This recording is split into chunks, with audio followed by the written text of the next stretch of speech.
এটা 5 বছর আগের ঘটনা। তখন আমি ক্লাস 7-এ পড়ি। সুযোগ পেলেই ছোট মেসোর বাড়িতে ছুটে যেতাম। তাই সেইবার গ্রীষ্মকালীন ছুটি পেয়েই মেসোর বাড়ি চলে যাই। শহরে থাকতাম বলে মেসোর বাড়ির গ্রাম্য পরিবেশ আমার বেশ ভালোই লাগতো। মেসোর বাড়িতে প্রথম দিন আমার ভালোই কাটল। সমস্যা শুরু হলো পরের দিন থেকে। আমি রাতে শুয়ে পড়েছি, তখন শুনতে পাই আমি যেই রুমে ছিলাম তার বাইরে কে যেন নবুর পায়ে পায়চারি করছে।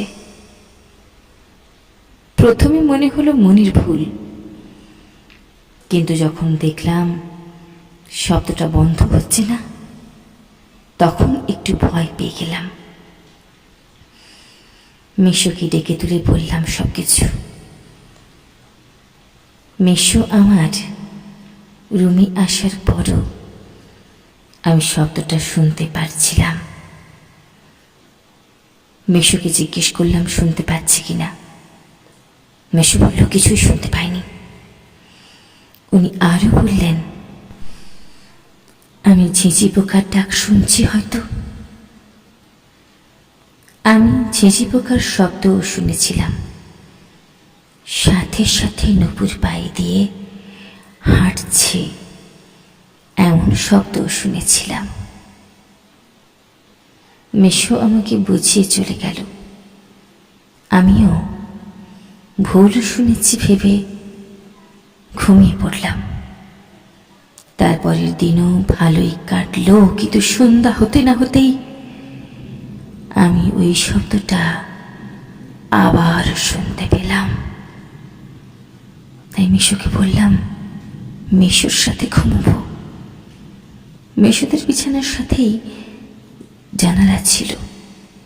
গরমের দিন, তাই জানালা খুলেই ঘুমোতে গেলাম সবাই। রাত তখন কটা বাজে জানি না, হঠাৎ আমার ঘুম ভেঙে গেল। শুনতে পেলাম বাইরে কেউ যেন উঠান ঝাড়ু দিচ্ছে। একই সাথে নূপুরের শব্দটাও শুনতে পাচ্ছিলাম। ভাবলাম সকাল হয়ে গেছে হয়তো। মেসোরা লাইট জ্বেলে ঘুমতো। লাইটের আলোতে পায়ের দিকের ঘড়িটা দেখা যাচ্ছিল।